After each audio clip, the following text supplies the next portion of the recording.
हर हर महादेव, जय शिव शंभु, श्री शिवाय नमस्तुभ्यम। कैसे हैं आप लोग? आशा करती हूँ कि भगवान भोलेनाथ की कृपा आप सभी पर बनी रहे, आप सभी स्वस्थ हो, अच्छे हो। इसी कामना के साथ आज हम सुनेंगे श्रावण मास की कथा अध्याय 14। तो चलिए मन में भगवान भोलेनाथ का ध्यान करते हुए कथा को सुनते हैं। ईश्वर बोले, हे महामुनि, श्रावण मास में जो व्रत करने योग्य है वो अब मैं बताऊंगा, आप उसे ध्यान पूर्वक सुनिए।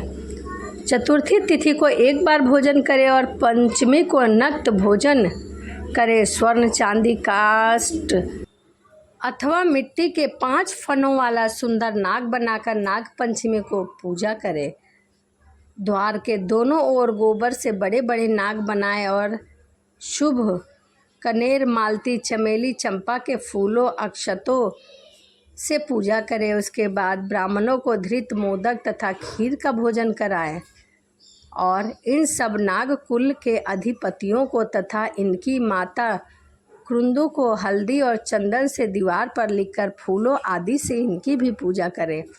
इसके बाद बुद्धिमान को चाहिए कि वामी में प्रत्यक्ष नागों का पूजा करे और उन्हें दूध पिलाए। धृत तथा सकरा मिश्रित प्राप्त दूध उन्हें अर्पित करे। इस दिन व्यक्ति लोहे के पात्र में पूड़ी आदि न बनाए। नैवेद्य के लिए गोधूल का पायस भक्ति पूर्वक अर्पण करे। भुने हुए चने, धान का लावा तथा जौ सर्पों को अर्पित करना चाहिए और स्वयं भी उन्हें ग्रहण करना चाहिए। बच्चों को भी खिलाना चाहिए, इससे उनके दांत मजबूत होते हैं। सांप की भांभी के पास श्रृंगार युक्त स्त्रियों को गायन तथा वादन करना चाहिए और इस दिन उत्सव की तरह मनाना चाहिए। इस व्रत करने पर सर्प से कभी भी भय नहीं रहता। हे विप्रे, मैं लोगों के हित की कामना से आपसे कुछ और भी कहता हूँ, आप उसे सुने। हे वत्स, नाग के द्वारा डसा गया मनुष्य मरने के बाद अधोगति को प्राप्त हो जाता है और अधोगति में पहुंचकर वह तामसी सर्प होता है। इसकी निवृत्ति के लिए पूर्वोक्त विधि से एक भुक्त आदि समस्त कृत्य करे और ब्राह्मण के नाग निर्माण तथा पूजा आदि आदर पूर्वक कराए।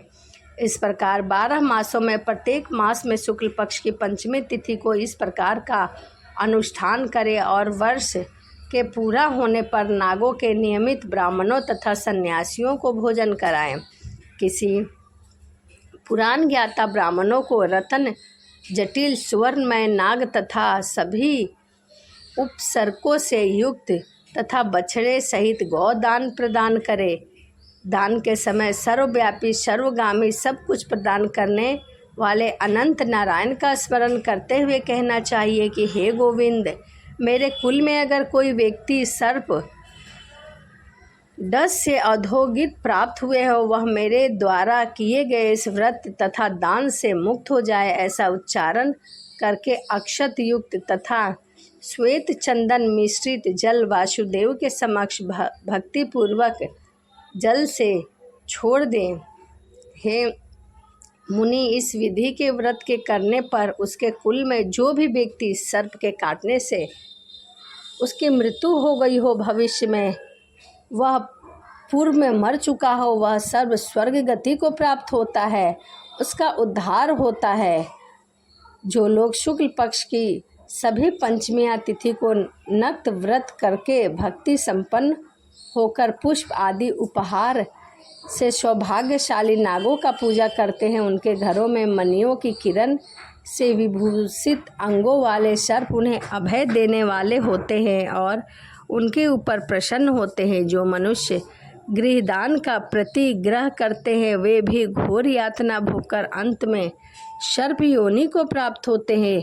हे मुनि संत, जो कोई भी मनुष्य नाग हत्या के कारण इस लोक में मृत संतानों वाले तथा पुत्रहीन होते हैं और जो कोई मनुष्य स्त्रियों के प्रति कार्पण्य के कारण सर्प योनि में जाते हैं, कुछ लोग धरोहर रखकर उसे स्वयं ग्रहण कर लेते हैं अथवा मिथ्या भाषण के कारण सर्प होते हैं अथवा अन्य कारणों से भी जो मनुष्य सर्प योनि में जाते हैं, उन सभी के प्रायश्चित के लिए यह उत्तम उपाय मैंने कहा है। यदि कोई मनुष्य नाग पंचमी का व्रत करता है तो उसके कल्याण के लिए सभी नागों के अधिपति शेष नाग तथा वासुकी हाथ जोड़कर प्रभु श्री हरि के साथ प्रार्थना करते हैं। तब शेष और वासुदेव की प्रार्थना से प्रसन्न होकर परमेश्वर शिव तथा विष्णु उस व्यक्ति के सभी मनोरथ को पूर्ण कर देते हैं। वह नागलोक में अनेक प्रकार से विपुल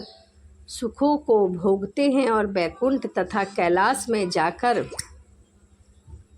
उनका गण बनते हैं, परम सुख प्राप्त करते हैं। हे वत्स, मैंने आपसे नागों के इस पंचमी व्रत का वर्णन किया है। इसके बाद अब आप अन्य कौन सा व्रत सुनना चाहते हैं, सो मुझे बताइए।